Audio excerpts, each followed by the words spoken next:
Congratulations to the NU Bulldogs for pulling off a reverse sweep of the Adoption Falcons. The Bulldogs are now at 5-1. We have Coach Dante Sunui, Jeff Gallego, and Boots Budi. Coach Dante, congratulations for this victory. Kanina nung mga nasa timeout, may constant reminders ka about passing. So, anong satisfied ka ba na nagawa nila yung pinakabas? Siyempre, down kayo ng 2 sets eh. Nung first part ng game namin talaga, sobrang struggle kami sa pasa namin. And kaya nagiging problema din yung either hindi naman pasa rin, pati yung serve namin kasi mas sobrang magaan. Kaya hindi namin magawa yung gusto namin mangyari sa loob ng court. And yun, buti na lang po yung third set. Medyo unti-unti, nakaka-recover kami hanggang sa dulo na kuha namin yung game. And tuloy-tuloy na. Yun lang, basta isa amin, na-improve namin yung skills namin dun sa time na yun na yung pasa namin and offense namin at tuloy-tuloy. Thank you. Thank you. To Jeff, you had 22 excellent sets, 3 blocks, 1 service ace, and 2 digs. So, kumusta naman yung transition mo from college to high school to college and unti-unti ka naman nagagamay sa sistema ni Coach Dante na Pupino? Yun nga po, thank you kay Coach Dante kasi ginawa po ako sa college. And yun nga po, galing po sa high school, wala po talagang parang sistema po sa setting talaga sa high school. Kaya pagpasok ko parang nahihirapan na po ako.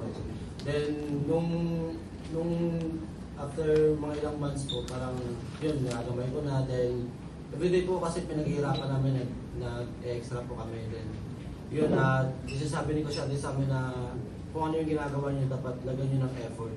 Kasi hindi niyo makukuha kagad yan kung hindi niyo paglalagyan ng effort. Kaya po nakuha namin abang season. Thank you, Jeff. To Boots, you had 17 attacks, 3 blocks, 2 service aces, 9 exceptions, and 4 digs. So, yung nga, may reverse sweep yung panalo nyo. So, ano yung masasabi mo sa pinakitang character ng team to think struggle kayo nga sa mga skills nyo sa court? And then, siguro yung naging advantage lang namin yung siguro yung maturity sa court, yung championship experience namin medyo lumabas eh. Nung una medyo nahirapan kami kasi talagang sabi ni Coach, service namin magaan, so nakapag-set play sila. Tapos struggle kami sa basa. So nung huli, talagang sinigol na namin yung serve namin and unti-unti kami nagka-confiance sa blocking, sa basa, hanggang sa ayun, nabaliktad namin yung game. Okay, thank you. The floor is on for questions.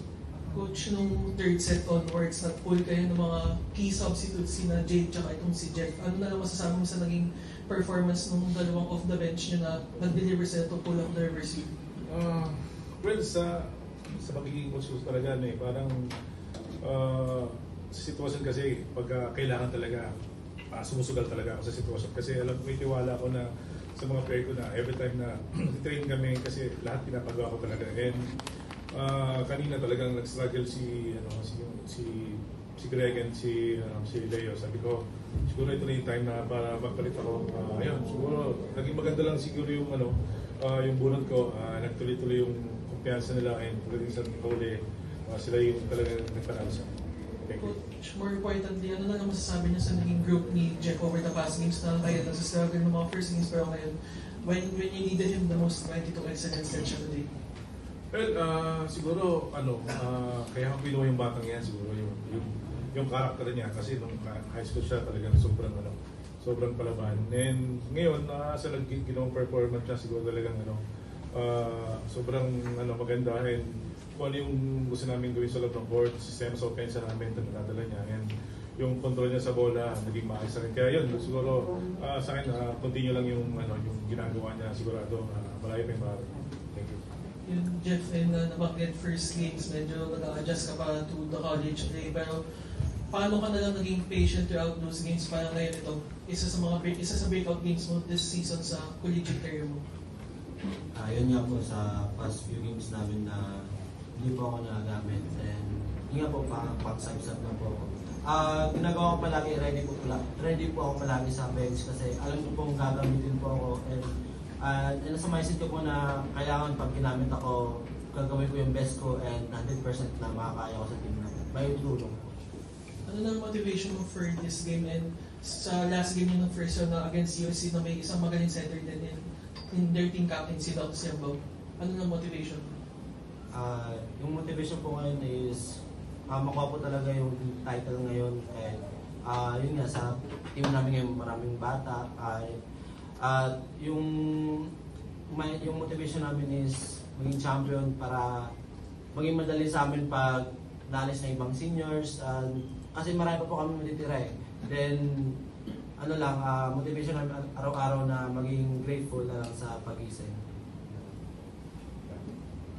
And coach against UST nga, yun nga, nakabalik agad si Josh o limited minutes lang. So, ano yung mindset ng team? Siyempre, UST, one of the top teams this season. Even though, yun nga, kahit wala si Josh, nananalo sila.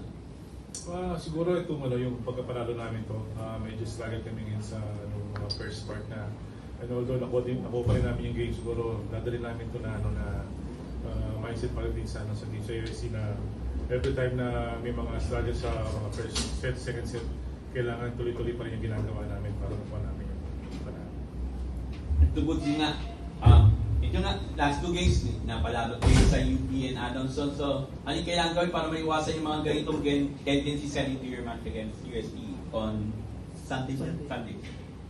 Siguro para sa akin, maganda na nangyari dito sa amin kasi dito kami mas lalabas yung character namin eh. Dito kami mas mag-i-improve and dito namin makita kung ano pa talaga yung need pa namin i-improve sa bawat isa sa team. And ayun, siguro yun ang pagtatrabahoan pa namin ng ilang days para sa UST. Congratulations, Constante.